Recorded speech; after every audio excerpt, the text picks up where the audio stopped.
Well, one senator, there's many senators opposed to the emissions trading legislation from most sides of politics, you'd have to say. One of those, for different reasons than Erica Betts and others who we'll hear from shortly, is the independent Nick Xenophon. He joins us too in our Parliament House studios. Senator Xenophon, good morning. Good morning, Fran. What will happen at 3:45 today in the Senate? That was meant to be the time the Senate voted on an emissions trading bill. Do you think there will be legislation rammed through, or do you think this will go over?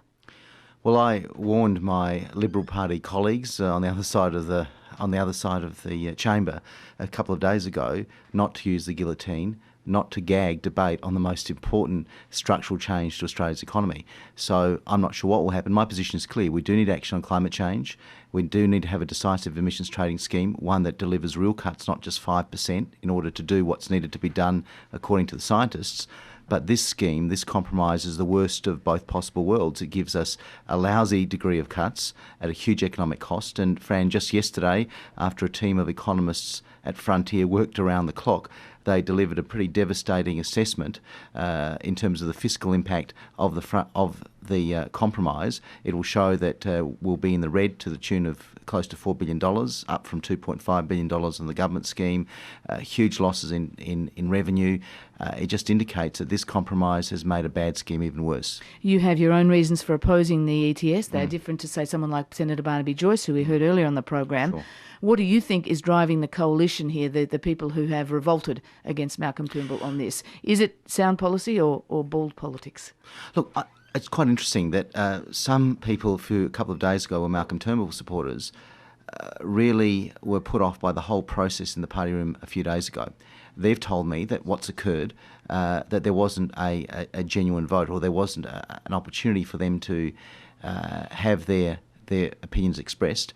I know that Ian Macfarlane and Malcolm Turnbull have said that that's what the party room decided. There's a lot of dispute about that in terms of the whole process involved, that it wasn't a fair vote. Now, that's for them to work out, but I think that underlies a lot of that. Now, the other factor is that Malcolm Turnbull, and Ian Macfarlane has got a copy of this, commissioned a report, a secret report from Frontier Economics, a supplementary report that I haven't seen.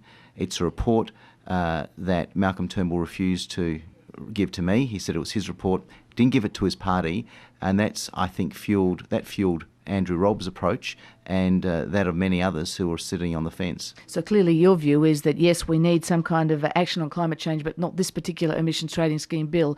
Are you worried that if this bill gets voted down, disappears off the books, the coalition the Liberal Party changes its leadership, you might end up with a Liberal leader who has no determination to come forward with a plan for action on climate change? I don't believe that will happen. In terms of what I've heard from the Liberal Party, they know they need to do something, and my plea to the sceptics in the party is that you actually need to do something. You actually need to look at this as a risk management issue. So, but this is the wrong scheme. This scheme is so cumbersome, so clunky, so inefficient that it won't deliver a good environmental outcome, and it'll give a shocking economic one as well. And just very finally, what's your tip? Do you think this legislation will pass? Look, I don't think it will today, but it really depends on those 7 or 8 Liberals who are still stuck on Malcolm Turnbull. And do you think Malcolm Turnbull will survive as leader of the Liberal Party longer than next Monday or Tuesday? Ask me again at lunchtime, Fran. Senator Xenophon, thank you very much for joining us. It's 10 to 8 on RM Breakfast.